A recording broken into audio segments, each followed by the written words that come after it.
Burri injoroi lutjet e gruas dhe u hodh në det, por shpejt e kuptoi se shkalla e jahtit nuk ishte ulur. Për më tepër varka ishte e lëmuar nga të gjitha anët dhe nuk kishte vend ku të ngjiteshin me forcë. Përballë këtij lartësie të paarritshme, ata nuk kishin asnjë mënyrë për t'u ngjitur. Në këtë moment një foshnjë ishte në kabinën e jahtit, por një fëmijë kaq i vogël nuk mund t'u sillte asnjë shpresë njerëzve të tjerë. Përkundrazi, kjo e shqetësoi edhe më shumë nënën e Maryt. Në një akt dëshpërimi, Jacku përpoq të gjente një zgjidhje duke provuar të shkelte mbi një delfin të fryrë për të kapur parmakun e anës së varkës. Por në ujërat që lëviznin, edhe ngritja në këmbë ishte një detyrë tepër e vështirë. Pas disa përpjekjeve të dështuara, rezultati mbeti sërish një dështim. Duke parë se shpresa për t'u shpëtuar ishte zhdukur, mentaliteti i njerëzve filloi të ndryshonte. Ata filluan t'ia hidhnin të gjithë fajin Jackut, pasi impulsiviteti i tij ishte arsyeja pse të gjithë ishin bllokuar në det. Edhe pse situata ishte kritike, ankimi nuk do të ndihmonte. Ndërkohë që nuk e dinin çfarë të bënin, një zile telefoni e papritura. Të gjithë u ngutën në anën tjetër të varkës për të gjetur burimin e zërit. Aty gjetën rrobat nga ku po vinte tingull.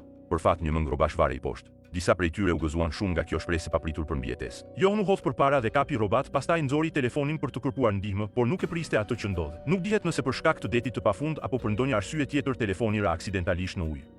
Pavarësisht përpjekjeve të tyre, nuk pati përgjigje nga ana tjetër. Pak më vonë telefoni humbi sërish sinjali. Shpresa për shpëtim u shkatërrua përsëri. John në një shpërthim zemërimi hodhi telefonin në det. Kjo skeni habiti të gjithë. Askush nuk mund ta besonte që John do të bënte një gjë kaq impulsive në mes të detit, ku nuk kishte asnjë vibre detare përreth dhe tani, pa telefon, kishin humbur drejtësisht mundësinë për të kërkuar ndihmë nga bota e jashtme. Pasi u qetësua, John filloi të fajsonte veten, por kjo nuk e qetësoi dot zemërimin e të tjerëve. Jack pati një ide të shkëlqyer dhe propozoi një zgjidhje. Ai u kërkoi të gjithëve të hiqnin rrobat e tyre dhe t'i lidhin fort së bashku. Më pas ato u hodhën drejt parmakut të anës së varkës. Për fat të mirë, pas shumë përpjekjeve, rrobat arritën të kapen pas parmakut. Jack e tërhoqi fort dhe pas se rrobat nuk u shkëputën, ndaj filloi të ngjitej larg.